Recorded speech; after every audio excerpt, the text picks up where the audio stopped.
The timetable has been set. It'll happen on a holiday when people are away from their homes. The president will declare a state of emergency, at which time all government, all federal agencies will come under the power of the Federal Emergency Management Agency, FEMA, the secret government. They call me paranoid. Go back to Dallas, Agent Mulder, and dig. Or we're gonna find out along with the rest of the country when it's too late.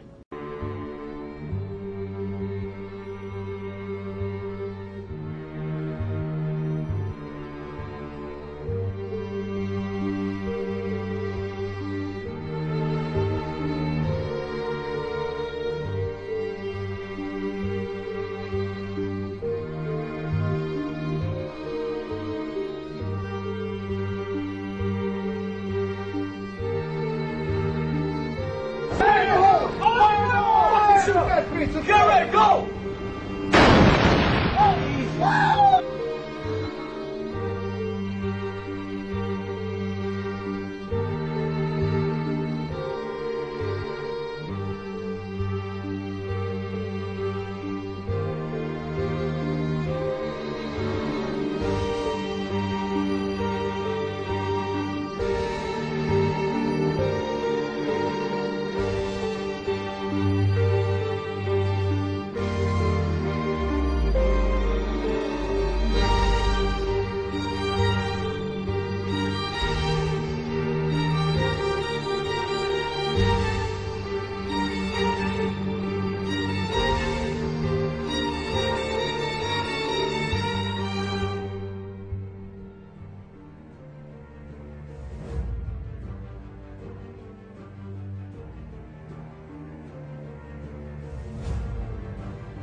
A public biological weapons experimentation license granted by the United States Congress to researchers under contract with the military intelligence organizations, including the CIA and DARPA.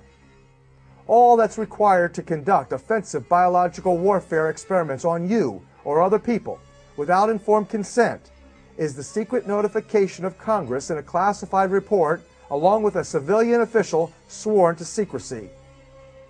In this way, believe it or not, any military or intelligence agency, or even one of their private corporate contractors, can transmit a deadly disease or create a devastating outbreak without the media or public ever finding out.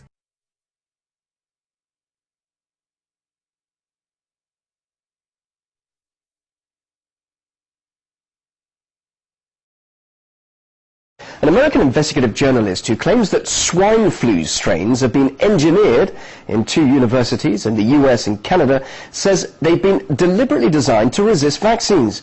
Wayne Madsen also says that his so-called nightmare scenario in which swine flu could mutate with bird flu has been suppressed by the World Health Organization for political reasons. He joins me now, live from Washington. Wayne, what exactly is your accusation then? Are you saying that swine flu was actually manufactured? Why on earth would anyone want to do that, and why? What, and who? Well, there's a variety of reasons for that. One is, of course, that it would increase sales for new vaccine manufacturers in the pharmaceutical industry. The other would be to just create this worldwide crisis. We know a lot of people thrive economically on crisis situations. I reported in May that after speaking to people who are researching, these are scientists researching this new hybrid flu, that it was basically engineered from genetic material taken from a dead Inuit woman who died of the 1918 pandemic, also known as the Spanish flu.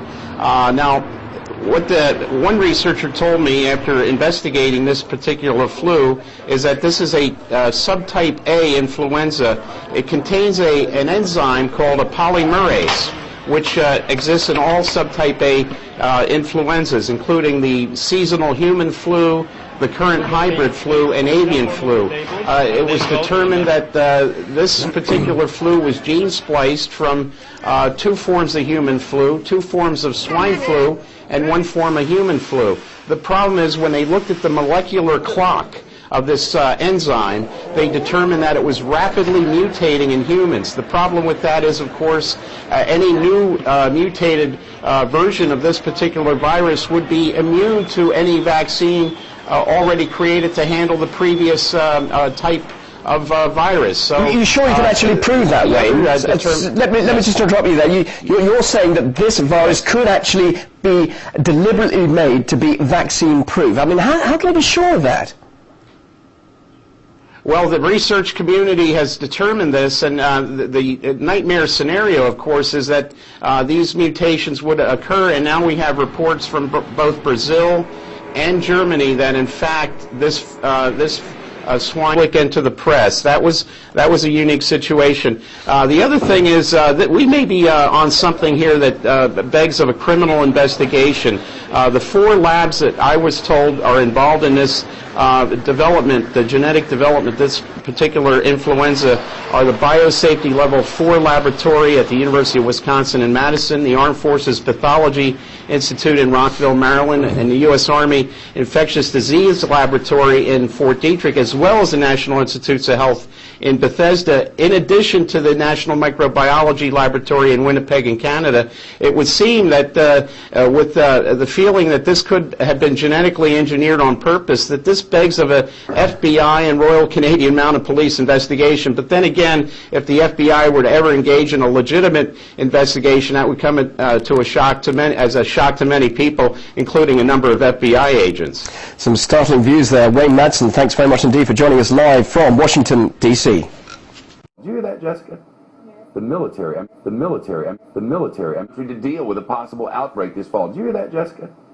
The military. I mean, they have some serious concerns about what's going to happen in the fall with this flu. Because we'll have 2 flus at once, obviously, regular old every year flu, and then this, pig flu. Then H1N1. Yeah, in case the government asks FEMA for help, the government will be ready there with the military. We're told it's as health officials race to get vaccines ready. The U.S. government has just gotten 20 million doses, and we're told it could be getting ready to start giving those shots by October, even though the trials for these drugs hasn't even begun yet. Just minutes from now, a panel from the Centers for Disease Control and Prevention in Atlanta is expected to hold a news conference in Atlanta and give its recommendation on how the new vaccine should be handed out.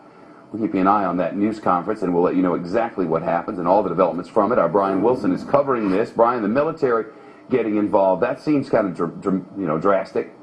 Well, I think it is dramatic, Shep. Fox News has confirmed that Northcom has a proposal sitting on the desk of Secretary of Defense Robert Gates that would authorize